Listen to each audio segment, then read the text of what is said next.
परभणी महापालिकेमध्ये 2017च्या निवडणुकीत काँग्रेसनं सर्वाधिक 31 जागा जिंकत काँग्रेसचा महापौर खुर्चीत बसवला होता। त्यामुळे आता ही काँग्रेसनं परभणीमध्ये स्वबळाचा नारा दिला असून एकला चलोची भूमिका घेतली आहे।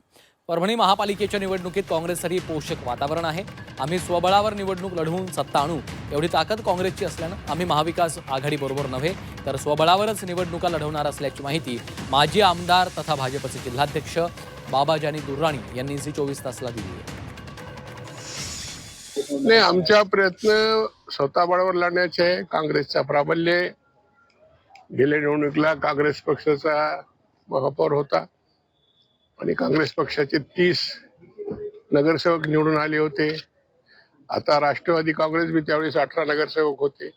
आता काँग्रेसचा प्राबल्य निश्चितपणे स्वतंत्र लढून आपल्या बलबुतेवर सत्ता आणणे एवढी ताकद काँग्रेस पक्षामध्ये आहे।